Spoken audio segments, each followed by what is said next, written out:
मुठभेड़ में हुई दुखांतिका के बाद जोधपुर में मृतकों की सैंपलिंग हो रही है। महात्मा गांधी अस्पताल के अधीक्षक फतेह सिंह ने बताया कि हमने रात में ही सारी व्यवस्थाएं कर ली थी। यहां 12 शव रखने की कैपेसिटी है। 2 शव पहले से थे, इसलिए एम्स, जीत और व्यास मेडिकल कॉलेज से संपर्क किया गया। एफएसएल की टीम भी आ चुकी है। डेड बॉडी का डीएनए जैसलमेर में लिया जा चुका है। परिजनों की सैंपलिंग यहीं ली जा रही है, उसके बाद मिलान किया जाएगा। घायलों का जोधपुर के कई अस्पतालों में उपचार जारी है। डीएनए सैंपलिंग के लिए जयपुर, जोधपुर की टीम लगी हुई है।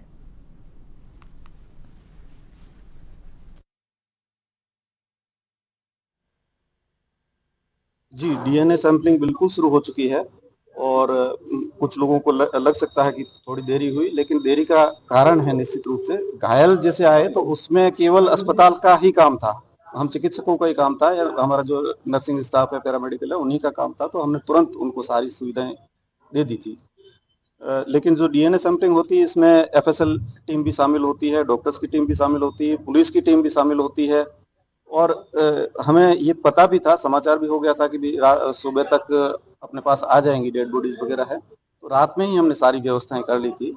अपने यहाँ 12 की कैपेसिटी है, 2 बॉडीज ऑलरेडी थी तो 10 की कैपेसिटी है। वैसे एम्स वालों से भी कांटेक्ट करके कि वहाँ कितने आप अगर डेड बॉडीज आए तो रख सकते हैं। जीत मेडिकल कॉलेज है, व्यास मेडिकल कॉलेज है, सभी की कैपेसिटी वगैरह, और हमने प्लान बना लिया था कि इतने लोग आएंगे तो उनको कहाँ कहाँ भेजेंगे, कहाँ कहाँ रख के और करवाएंगे सैंपलिंग।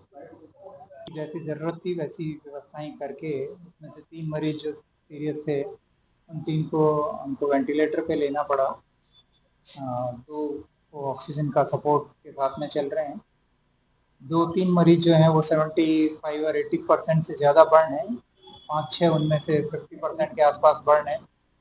बाकी जो दूसरे बचे हुए हैं 5-7 उनमें बर्न की संख्या थोड़ी कम है।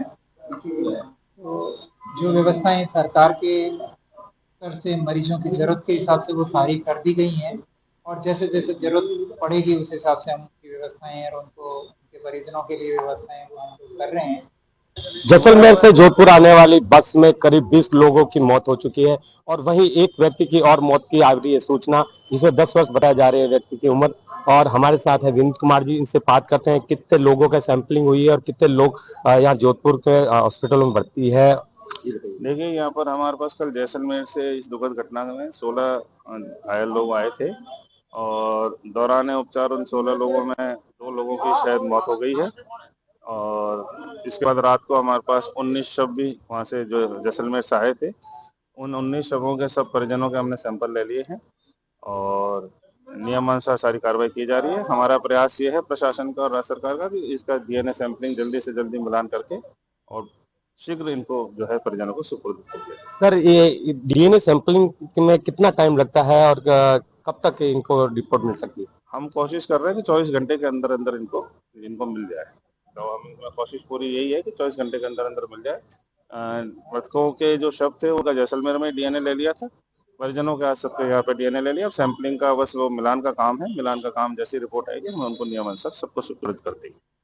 ये थे हमारे साथ विनीत कुमार जी। इनका कहना है कि जो मृतक है उनके तो वहाँ जैसलमेर में सैंपलिंग ले लेंगे और उनके परिजनों की सैंपलिंग की जो कार्रवाई है वो में की गई है, जिसमें करीब 10 जो मृतक है उनकी बॉडी जोधपुर के एम्स में रखी गई है और 10 की यहाँ जोधपुर के महात्मा गांधी अस्पताल में रखी गई।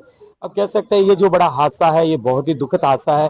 और अगर बात करें जोधपुर में, तो जोधपुर में अभी जो महात्मा गांधी का वन यूनिट है, वन यूनिट में करीब जो 10-14 लोग लाए थे। 14 लोगों में से 2 लोग की 15-16 लोग थे, जिसमें 2 लोगों की मौत हो गई, 14 लोग भर्ती हैं, जिसमें 5 लोगों की हालत गंभीर बताई जा रही है, वह वेंटिलेटर पे है। डॉक्टरों का कहना है कि कुछ करीब 7 से 8 लोग ऐसे हैं जो 70% से ज्यादा झुलसे में है, उनका भी इलाज चल रहा है और 4-5 लोग ऐसे जो चल के घर जा सकते हैं, उनको जल्दी यहाँ से छुट्टी दी जा सकती है।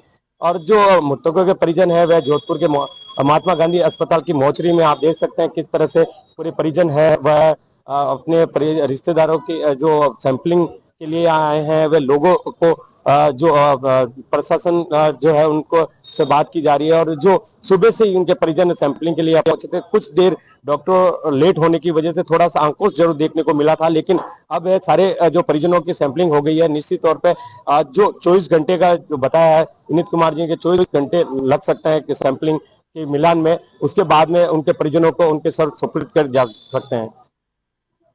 मैं जगदीश लोहार, जन टीवी राजस्थान, जोधपुर।